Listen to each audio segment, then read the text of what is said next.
warahmatullahi wabarakatuh, Ibu. Waalaikumsalam warahmatullahi wabarakatuh. Ibu bagaimana kabarnya, sehat? Alhamdulillah. Izin memperkenalkan diri, Ibu. Nama saya Eis Dwi Sartika dengan NIM 21011774, mahasiswa dari UPI jurusan Pendidikan Kewarganegaraan. Nah, maksud saya kesini adalah karena mendapatkan tugas kaderisasi, Ibu, dari Prodi untuk mewawancarai tokoh yang berpengaruh dalam lingkungan sekitar saya gitu. Kali ini alhamdulillah saya diberikan kesempatan untuk bisa mewawancarai Ibu. Sebelumnya saya boleh berkenalan dulu terlebih dahulu dengan Ibu gitu, Ibu. Boleh. Alhamdulillah. Deis ini bisa berkunjung ke rumah Ibu ya. Nah, dengan ini Ibu sama Ibu sambut ya kedatangannya Deis ini. Nah, alhamdulillah Ibu juga sehat. Datang ke sini ya ibunya. Apa namanya teh? Boleh dibilang senang lah gitu ya. Senang ada perhatiannya gitu. Selanjutnya ada keperluan apa? Kalau kali ini sebetulnya ini apa namanya? Ibu dengan saya itu tetangga ya gitu ya. Ibu juga bernama Ibu Hajah Eva Parlina SPDI. Beliau seorang guru formal dan non formal gitu. Saya ingin bertanya Ibu, bagaimana kegiatan Ibu di formal itu, mengajarnya seperti apa Ibu? Oh, alhamdulillah Ibu sudah lama ya berkecimpung di dunia pendidikan. Nah, formal yaitu di RA Raudatul Atfal Kuyatul Jihad yang bertempat di Platasari, yang di bawah naungan Kementerian Agama. Alhamdulillah yang dirasakan Ibu sebagai pengajar di RA banyak suka dukanya, malah dukanya yang banyak. Dukanya yang banyak. Nah, kalau di sisi apa? Dari sukanya senang. Awalnya Ibu karena senang mengajar di RA itu senang dengan anak-anak. Kalau kita berprofesi bekerja, kalau nggak senang dengan pekerjaan itu sendiri, tidak akan lama mengajarnya atau tidak akan lama bekerjanya. Karena didorong dengan kesenangan hati, senang gitu berada di lingkungan anak-anak, ya enjoy saja Ibu cara mengajar. Walaupun boleh dibilang ya nggak bisa berapalah gitu ya. Tapi alhamdulillah karena Ibu mengajarnya ya akhirat juga ya. Boleh bilang jujur takwa apa? 1 juta cara gitu jujur takwanya. Alhamdulillah Ibu jalani semenjak itu. Ibu ngajar dari 2004 sampai sekarang mungkin sekitar 17 tahun lebih ya. Alhamdulillah. Dukanya ya seperti itu, anak dari tahun ke tahun tuh banyak gimana ya, karena sekarang tuh banyak berdirian sekolah-sekolah baru ya, muridnya pun ya seperti itu ya, kadang naik turun gitu. Tapi alhamdulillah senang gitu dengan menjalani seperti ini. Kemudian Ibu juga selain dari yang formal RA ini ya, Ibu juga di rumah mengadakan les privat sejak tahun 2014. Les privat sejak itu alhamdulillah Ibu jalani dengan senang hati, yang diawali dari murid Ibu sendiri, permintaan orang tua. Itu pun dibikin 2 shift Ibu ya, dari sekolah juga sampai jam 1, di rumah juga dari jam 3 sampai sore. Nah alhamdulillah karena kesenangan, awalnya senang, bukan cari uangnya, hanya senang saja mengajar dengan anak-anak. Yang berakibat dari kesenangan itu ya alhamdulillah pemerintah dari kementerian udah memperlihatkan dengan profesi Ibu, dengan jurusan Ibu, pendidikan Ibu, akhirnya Ibu disorot, alhamdulillah gitu ya. Udah ya itulah cara kadedeh mah, udah punya kadedeh di kementerian, di Kanwil gitu. Tinggal 1 langkah lagi mungkin mengejar PNS. Yang sama-sama sekarang ini lagi banyak berdoa, mudah-mudahan di 2002 ini kita diangkat semua. Amin. Itu saja senangnya gitu. Berarti secara tidak langsung Ibu juga berpengaruh ya Ibu di lingkungan sekitar dengan Ibu mengajar atau membuka les privat ini gitu, yang intinya bisa mencerdaskan kehidupan bangsa. Maka hal tersebut sesuai ya Ibu dengan tema wawancara kali ini tentang bela negara. Seperti yang kita ketahui ya Ibu, bahwa bela negara itu merupakan suatu program yang diselenggarakan atau yang dicanangkan oleh Kementerian Pertahanan Republik Indonesia, yang tujuannya untuk mewadahi untuk membentuk identitas dan kepribadian warga Indonesia, khususnya warga negara muda. Nah, hal tersebut sudah terdapat dalam Undang-Undang RI Nomor 3 Tahun 2002 Pasal 4 Ayat 2 huruf B gitu. Nah, konsep bela negara sendiri itu kan terbagi menjadi dua ya Ibu ya. Ada konsep fisik, yaitu seperti TNI yang melakukan bela negara, mengangkat senjatanya gitu, melawan para penjajahnya itu dengan langsung. Nah, yang kedua itu seperti non fisik. Nah, seperti Ibu sebagai guru formal maupun non formal gitu, itu juga sangat berpengaruh ya Ibu bagi lingkungan sekitar gitu, melakukan pembelajaran kepada anak-anak. Nah, pertanyaan saya cuma satu Ibu, bagaimana pandangan Ibu sebagai guru mengenai konsep bela negara itu sendiri Ibu? Maksudnya tentang mencerdaskan bangsa. Iya, seperti itu Bu. Ya, sesuai dengan profesi Ibu sendiri sesuai dengan profesi Ibu sendiri di bidang pendidikan, bukan hanya dari bidang formal aja, kemudian juga non formal juga alhamdulillah sudah dijalani sejak lama, dan alhamdulillah memang tujuannya awal itu Ibu hanya mencerdaskan yang otomatis ya di lingkungan dulu ya, yang pertama di lingkungan dulu, yang non formalnya. Tujuannya Ibu itu bukan hanya dari pendidikan yang formal, maksudnya formal dari bidang sekolah saja. Ibu karena profesi Ibu itu hanya mempelajari tentang agama juga, itu syiar Islam. Jadi dalam pembelajaran ini bukan hanya formalnya saja, agama pun Ibu berikan untuk anak-anak Ibu, khususnya di sekolah, karena sesuai dengan jurusan Ibu, Fakultas Agama Islam. Kemudian Ibu juga memang profesi Ibu itu agak menyimpang gitu ya. Soalnya Ibu kuliah di Fakultas Islam tapi ngajar di RA. Nah, ada gimana ya? Kalau dibilang agak bertolak belakang gitu, tapi memang sedikit Ibu masukan gitu ya, keagamaannya, biarpun di formal era juga kan memang adanya departemen agama, jadi satu jurusan juga gitu, satu profesi juga mencerdaskan bangsa, di hal-hal yang lain itu tentang agamanya juga dimasukkan gitu. Karena Ibu bergerak di bidang formal yaitu di Raudatul Atfal Kementerian Agama. Kemudian juga di hal-hal yang lain Ibu juga ya membantu lah masyarakat gitu, membantu masyarakat di bidang non formalnya tentang boleh dibilang privat gitu ya, privat.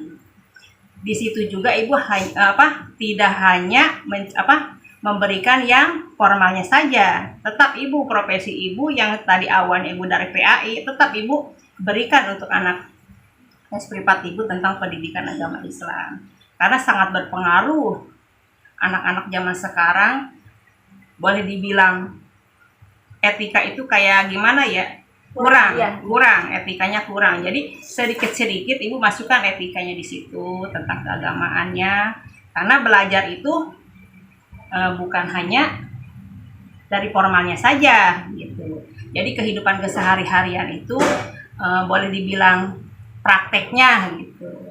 Soalnya kenapa? Kalau anak zaman sekarang nggak dididik dari awal tentang keagamaannya, ya bagaimana nanti udah dewasanya gitu. Nggak ada berpegangan khusus gitu. Kalau punya etika, kemudian juga etikanya bagus, pendidikan juga bagus, agamanya apalagi disokong sama keluarga gitu ya. Kemudian pendidikannya juga sama gitu, pendidikan agamanya juga dipakai. Ya insya Allah anak itu akan berpengaruh nanti bila dewasa nanti gitu. Sekarang belum apa-apa, dan masih kecil. Kalau udah gede nanti insya Allah berpengaruh etikanya itu. Punya dasar lah gitu. Setidaknya seperti itu. Baik, saya review kembali ya Ibu, berarti Ibu selain formal mengajar di RA juga, dan Ibu juga jurusan pendidikan agama Islam ya Ibu. ibu memberikan tidak hanya memberikan pendidikan, tetapi juga memberikan ajaran agama gitu sesuai dengan profesi ibu juga, sesuai dengan gelar yang ibu terima. Nah selain itu di pendidikan non formal yaitu seperti les privat, ibu juga memberikan pendidikannya agamanya dan memberikan suatu pembelajaran etikanya ya ibu ya. Itu karena etika sangat penting untuk kehidupan bermasyarakat gitu ya ibu. Hanya itu saja ibu yang saya tanyakan, kurang lebihnya mohon maaf. Terima kasih banyak ibu atas waktunya. Semoga usaha ibu berguna sepanjang masa. Wabillahi taufiq wal hidayah. Wassalamualaikum warahmatullahi wabarakatuh. Assalamualaikum warahmatullahi wabarakatuh. Izin memperkenalkan diri. Nama saya Eis Dwi Sartika dengan NIM 2101174, Program Studi Pendidikan Kewarganegaraan FPIPS UPI. Nah, pada kesempatan kali ini, alhamdulillah saya diberikan kesempatan untuk bisa mewawancarai Bapak Dr. Andes Toto Suryana Apriyatin MPD. Assalamualaikum Bapak.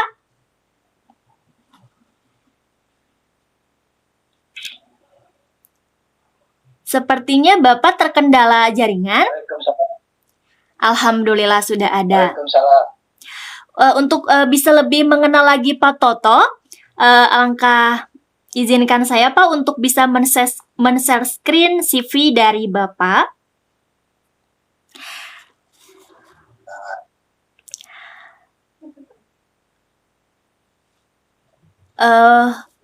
Tempat tanggal lahir di Tasikmalaya, 17 April tahun 1957. Kemudian adapun pendidikan yang pernah Bapak tempuh, yang terbaru ada tahun 1993 sebagai Magister Pendidikan di bidang pendidikan umum IKIP Bandung.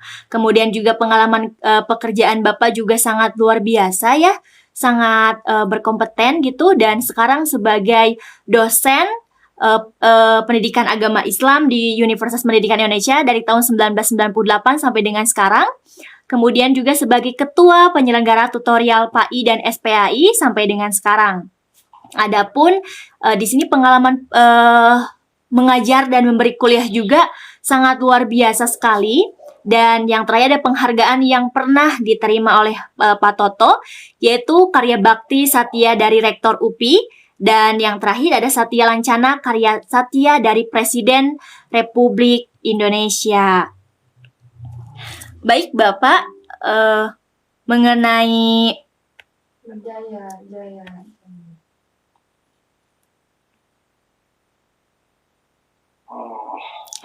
hari ini Bapak, kita akan berdiskusi Pak mengenai konsep bela negara sesuai dengan profesi Bapak, yaitu sebagai dosen dan sebagai ketua penyelenggara tutorial PAI dan SPKI.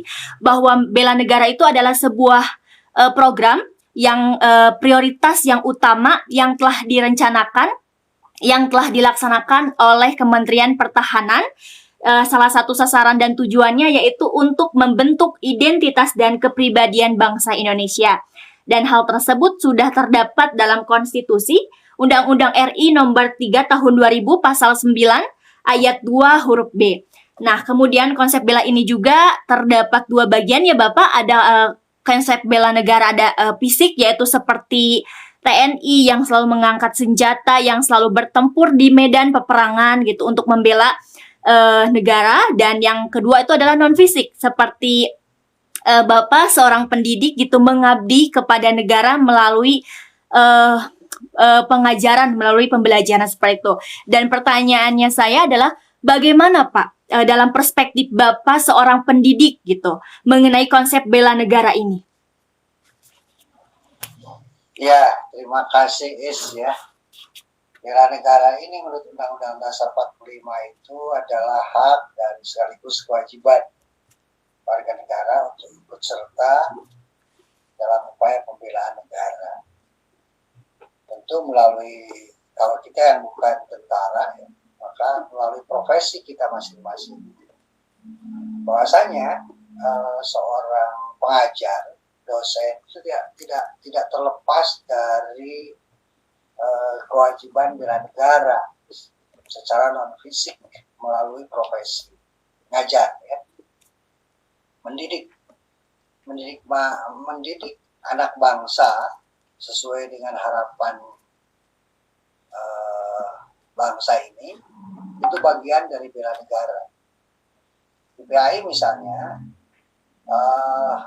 atau di undang-undang, bahwa kita ingin mewujudkan manusia Indonesia yang iman, takwa, akhlak mulia, berkepribadian, dan sebagainya. Kita ingin mencapai itu. Nah, diperlukan ini semangat, ya, nasionalisme, supaya pelaksanaan tugas sebagai dosen itu harus tumbuh terus-menerus dengan semangat yang tinggi. Bagaimana kita mampu melahirkan generasi masa depan lebih baik lagi dari masa kini. Di bidang pendidikan, perjuangan bela negara itu dengan bekerja keras, profesional, bersungguh-sungguh untuk melahirkan manusia baru, sarjana-sarjana baru yang akan menerima estafeta dari generasi berikutnya. Nah, ini memang dalam kaitan bela negara, khususnya pengembangan nasionalisme bagi setiap anak bangsa, ini memang terasa denyutannya agak sedikit berkurang di kalangan milenial, ya. Ini memang tugas pendidikan sendiri untuk mengaitkan seluruh potensi anak bangsa itu untuk terus menanamkan semangat nasionalisme. Bahwa kita ini ngajar, diminta oleh negara untuk mendidik anak-anak bangsa agar lahir generasi baru yang jauh lebih baik. Jadi ini tugas negara, ya. Karena itu PNS disebut, atau ASN atau PNS, ya, pegawai negara, para sipil negara, itu sebetulnya tugasnya itu tidak pernah terlepas dari itu. Hanya saja caranya gitu. Caranya lewat profesi. Bagaimana mengaitkan antara tugas mengajar ini sebagai bagian dari tugas bela negara. Jadi semangat nasionalisme itu harus tumbuh terus-menerus. Gitu. Ini yang barangkali harus jadi semangatnya harus terus digulirkan. Sehingga setiap guru, setiap dosen memiliki semangat tinggi untuk bekerja secara profesional dalam bidangnya masing-masing. Itu pandangan Bapak. Baik, Bapak, terima kasih banyak, luar biasa. Dapat saya simpulkan bahwa kita sebagai pendidik, baik itu guru maupun dosen, harus bisa memberikan semangat atau menyalurkan semangat nasionalisme, cinta tanah air, patriotisme gitu kepada para peserta didik. Untuk apa? Untuk bisa melanjutkan tongkat estafet ini dan bisa untuk mewujudkan cita-cita negara Indonesia, yaitu mencerdaskan kehidupan bangsa sesuai dengan pembukaan pada Undang-Undang Negara Indonesia. Seperti itu ya, Bapak? Ya, betul. Hanya itu saja, Pak, yang saya tanyakan. Terima kasih banyak atas waktunya dan kesempatannya. Semoga Bapak selalu dalam keadaan sehat walafiat. Amin. Doain terus ya. Amin, Bapak. Terima kasih banyak. Saya tutup, Bapak. Wabillahi taufiq wal hidayah. Wassalamualaikum warahmatullahi wabarakatuh. Bismillahirrahmanirrahim. Assalamualaikum warahmatullahi wabarakatuh. Izin memperkenalkan diri, nama saya Elis Dwi Sartika dengan NIM 2101174, kelompok 8 Roger Peken, program studi pendidikan kewarganegaraan FIPS UPI. Nah, adapun di sini yaitu saya mewawancarai Ketua Badan Eksekutif Himpunan Mahasiswa Nurse UPI Sumedang. Adapun yaitu ada Kang Adnan Dani Diharja. Beliau lahir tanggal 16 Oktober tahun 2000 di Bandung dan sekarang merupakan mahasiswa S1 Keperawatan UPI Kampus Sumedang. Kemudian juga di sini ada detail kontaknya dari Kang Adnan dan prestasi yang pernah diraih oleh Kang Adnan sendiri. yaitu sebagai peserta Pekan Kreatif Mahasiswa tahun 2021 tingkat universitas dengan judul proposal yaitu upaya peningkatan taraf kesehatan masyarakat melalui aplikasi Panggil Nurse. Kemudian ada sebagai pembicara di webinar nasional dengan tema penguatan karakter profesionalisme perawat. Adapun di sini ekstrakurikuler yang pernah Kang Adnan ikuti, ada pengalaman organisasi, yaitu yang terbaru Ketua Badan Eksekutif Himpunan Mahasiswa Nurse UPI Sumedang dari tahun 2021 sampai dengan sekarang. Kemudian menjadi relawan COVID-19 Kabupaten Sumedang atau Islamic Center Sumedang dan PKM Cimalaka. Kemudian melakukan penelitian bersama dosen pada masyarakat di Desa Marga Mukti Sumedang, dan yang terakhir ada pengabdian pada masyarakat di Desa Marga Mukti dan Cisoka. Nah, saya sapa terlebih dahulu Kang Adnan. Assalamualaikum Kang Adnan. Bagaimana Kang kabarnya? Waalaikumsalam Teris, alhamdulillah baik. Bagaimana kabar Teris? Sehat? Alhamdulillah Kang sehat. Alhamdulillah kalau Akang juga sehat. Saya mengucapkan terima kasih banyak Kang atas waktu luangnya yang telah memberikan kepada saya gitu untuk bersedia melakukan wawancara ini Kang. Baik, kita mulai saja ya Kang wawancara mengenai konsep kaderisasi, mengenai konsep alur kaderisasi di Himpunan Nurse UPI Sumedang. Pertama-tama saya ingin menanyakan, apakah Akang pernah mengkader mahasiswa baru Kang di tahun 2021 atau di tahun sebelumnya Kang? Ya, alhamdulillah teh untuk saya udah mengkader adik-adik saya untuk mahasiswa baru program studi S1 keperawatan angkatan 2021. Alhamdulillah udah terlaksana pada bulan Desember kemarin teh gitu. Baik, terima kasih Kang. Berarti sudah ada pengalaman ya Kang mengenai pengkaderan mahasiswa baru. Nah, selanjutnya Kang saya ingin menanyakan bagaimana tanggapan Akang, komentar Akang nih Kang terkait dengan model kaderisasi yang diterapkan kepada mahasiswa baru di Himpunan Nurse itu Kang? Ya baik, saya izin menjawab ya. Menurut saya untuk model atau konsep kaderisasi itu harus ada pembaharu sih teh. Kita untuk kaderisasi itu belum tidak hanya untuk membentuk karakter mahasiswa baru itu sendiri, namun bagi saya tuh sangat penting untuk menambah wawasan mahasiswa baru atau adik-adik saya gitu.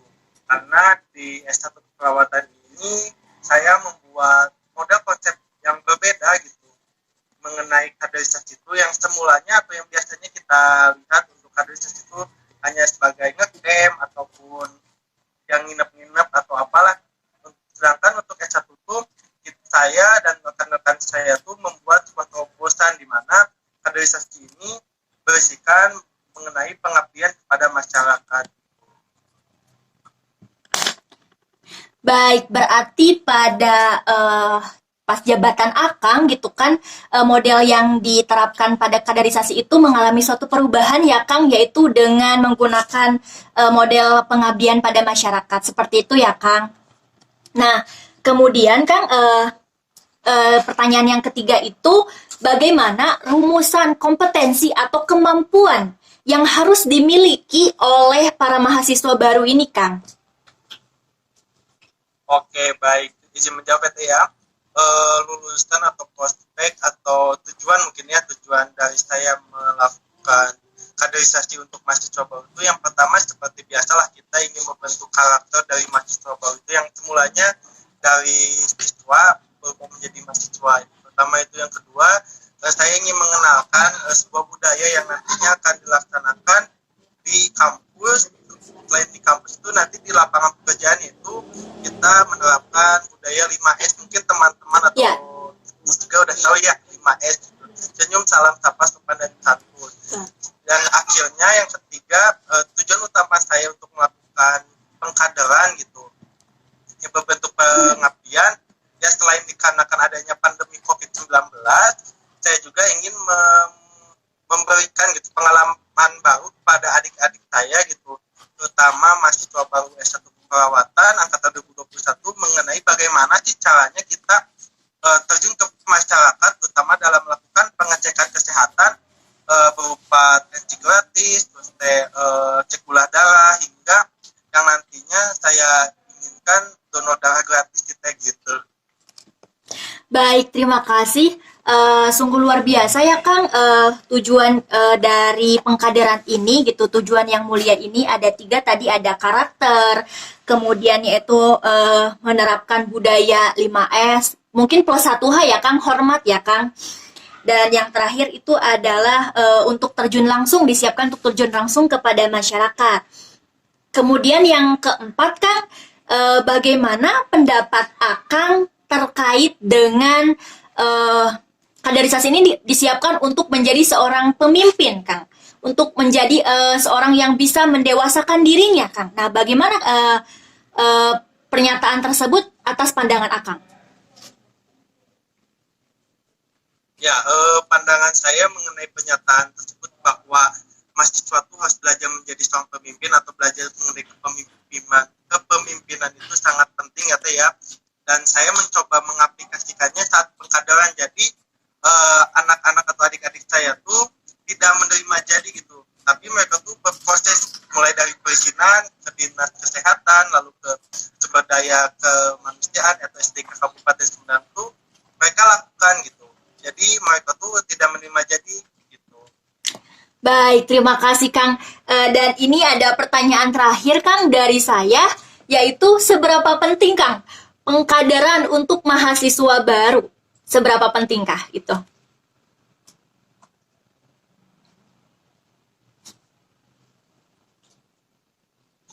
Mohon maaf Teh Reis, boleh diulang lagi pertanyaannya karena putus-putus Teh ya. Iya, mohon maaf Kang sebelumnya. Jadi pertanyaan terakhir itu mengenai seberapa pentingkah pengkaderan ini, kaderisasi ini untuk seorang mahasiswa baru Kang? Ya, izin menjawab ya Teh ya. Bagi saya tuh sangat penting gitu untuk mahasiswa baru itu melakukan pengkaderan gitu. Pengkaderan itu bukan ajang perpeloncoan, bukan menurut saya, namun pengkaderan itu merupakan proses pembelajaran teman-teman atau adik-adik saya mulanya dari anak SMA menjadi seorang mahasiswa gitu. Selain itu ya balik lagi kita menyiapkan atau memberikan pengalaman baru kepada adik-adik saya untuk terjun langsung ke lapangan atau ke masyarakat gitu Teh. Baik, terima kasih Kang. Berarti kaderisasi ini, pengkaderan ini untuk mahasiswa baru itu sangat-sangat penting ya Kang, karena untuk menyiapkan pribadi mahasiswa tersebut untuk ke arah yang lebih baik gitu di dunia perkuliahan pastinya Kang. Cukup sekian Kang pertanyaan dari saya gitu, sudah terjawab semua dan alhamdulillah gitu Kang, lancar semuanya. Terima kasih banyak Kang atas waktunya dan mohon maaf apabila ada salah-salah kata Kang. Saya tutup ya Kang. Wassalamualaikum warahmatullahi wabarakatuh.